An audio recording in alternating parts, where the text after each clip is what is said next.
aussi, qui étaient dans les frontières. Donc ils connaissaient, ils avaient tous les points de repère, les PC où se trouvaient, et le PC de la wilaya était encerclé, tout l'état-major était donc emprisonné, encerclé, et le PC de la Métara aussi, qui était sous ma responsabilité. Bon, il y avait aussi d'autres invités du GPA, comme d'autres belles, étaient encerclés, beaucoup de gens étaient encerclés dans la nuit, et c'était fini. La prise de la contrôle c'est fait comme ça. Moi, j'ai pas été arrêté parce que j'ai pas passé la nuit là-bas, parce que j'étais trop ciblé. Et donc, il y a eu des victimes Ah oui, oui. On a tué le commandant de la caserne, là, Jouet, a été abattu. Il a été abattu. Oui, froidement, quoi. Il y a eu 4 ou 5 morts. Certains responsables des maquis de l'intérieur, comme Salah Boubnider, tentent de s'opposer à ce coup de force, à cette avancée de l'armée des frontières. On a fait une réunion ensemble. Des responsables de wilaya. Des wilayas, voilà. Alors on a fait une réunion ensemble pendant 3-4 jours. On n'a pas trouvé une solution. Alors j'ai pris une décision, moi, enfin j'ai pris une décision, on a fait une proposition, Anna et Hassan, qu'on a prise. C'est nous qu'on a libéré l'Algérie. On va partager le pouvoir en deux. Une partie qui va s'occuper de la haleine, il l'a rassemblée, il l'a organisée, et de la paix. Et une partie qui va s'occuper du FLN et de la population aussi pour les organiser, en attendant d'arriver voilà, au Congrès.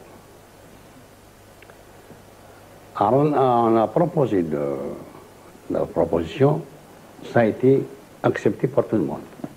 Entre le groupe Ben Bella Boumdienne et les wilayas, Youssef Ratib, le chef de la wilaya 4, tient à rester neutre. Là, je vais parler d'une chose importante, parce que les gens ne se connaissent pas. Toujours dans le cadre de la neutralité, à l'époque, Ben Bella et Khidr étaient à Rabat, ils ne sont pas encore entrés. Nous sommes toujours le 5 juillet, là, peu après là.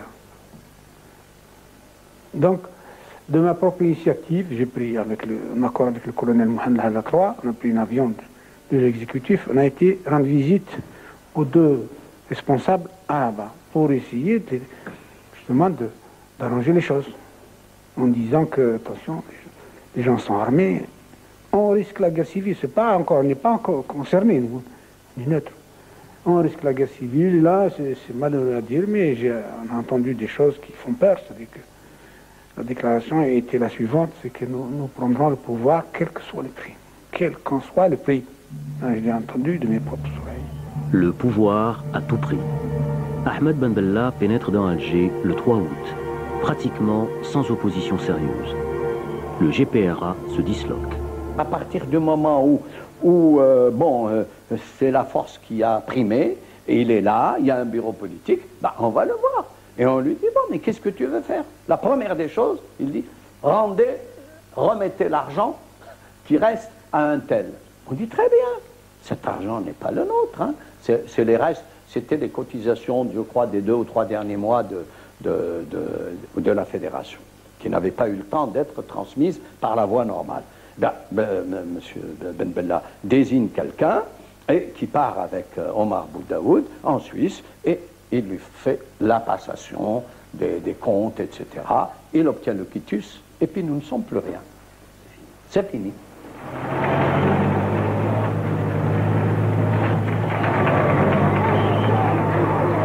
Fin août, de manière inexorable, l'armée, dirigée par le colonel Boumdienne, avance vers Alger.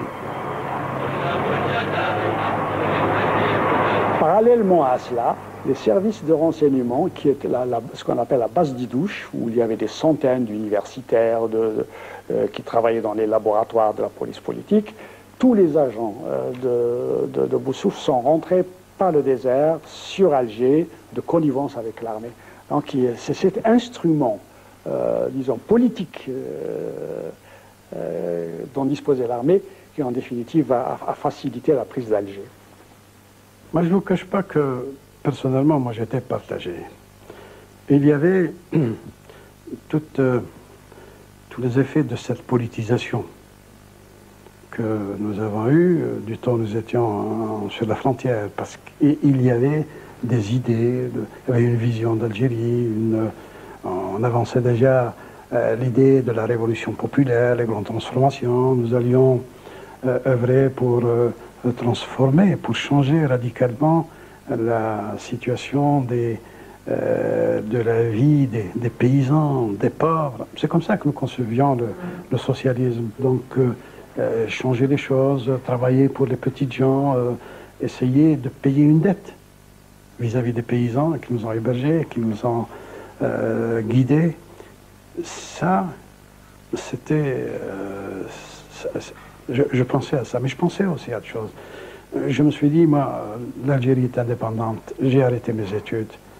J'aimerais bien poursuivre mes études et j'aurais voulu, bien entendu, poursuivre mes études, mais le hasard en a décidé autrement. En l'absence d'un pouvoir politique stable, l'affrontement se dessine aux portes d'Alger entre anciens compagnons d'armes. Nous sommes dans une position défensive. Voyez-vous, dans toute cette Casbah, nous avons 1830 hommes armés en uniforme, sans compter les 2000 civils armés également, qui occupent toutes les terrasses. La Casbah est entre nos mains. Donc, on peut déclencher un mouvement et occuper Alger. Nous, on était neutres pour essayer d'éviter la crise, la guerre civile. Et petit à petit, on a été amenés à nous opposer seuls au coup de force. On a dit, vous ne prenez pas le pouvoir par la force. Voilà les raisons essentielles. Ce sont des jours qu'on aimerait bien oublier, parce que si nous imaginions que nous allions tous rentrer à Alger, la main dans la main, avec un même cœur, et malheureusement, la politique a ses secrets. Nous aurions préféré voir autre chose. Ils sont venus, ils avaient un armement lourd, ils ont placé les canons, les canons, les trucs, ils ont tiré, mais ils n'ont pas pu avancer. C'est vers le 27 août. Il y a eu l'affrontement, 2 jours, et ensuite, Bon, à l'époque... Parce qu'on a parlé quand même de 500 morts, 900 morts. Ça, je suis incapable de notre côté, je peux témoigner, il y a peut-être une dizaine de morts, peut-être, pas plus. Dont un officier, un capitaine de la zone Palestrol. Il était blessé et achevé. Oui, c'est l'histoire. La confrontation entre des combattants de la LN, c'est une chose qui fait très mal.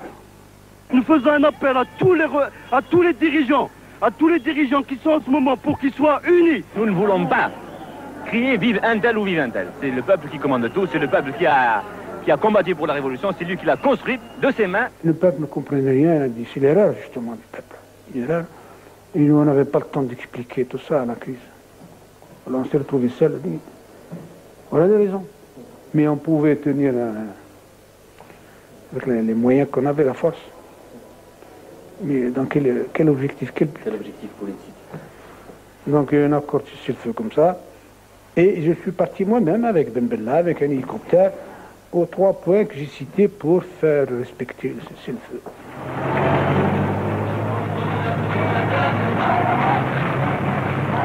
C'est fini. Début septembre, l'armée, emmenée par le colonel Boumedienne, entre dans Alger pour rejoindre Ahmed Ben Bella. C'est le peuple qui est vainqueur. C'est ce que j'ai dit tout à l'heure, c'est le peuple qui a imposé la présence du bureau politique ici. Cela peut paraître paradoxal. Nous n'avons jamais eu une tête, une direction politique. La révolution algérienne a souffert constamment d'une méningite cérébrale, si l'on pourrait dire. C'est la première fois qu'il y a une autorité politique. Je pense que ce n'est pas l'autorité politique définitive, mais son idée. Dernier acte de cet été 62. Fin septembre, une assemblée élue se réunit, présidée par le vieux leader nationaliste, Ferhat Abbas, pour établir la constitution du nouvel État. Le privilège et l'honneur de présider en ce jour historique à l'ouverture des travaux de la première Assemblée nationale algérienne souveraine. J'ai été désigné au niveau de l'Assemblée comme membre de la sous-commission chargé de rédiger l'avant-projet de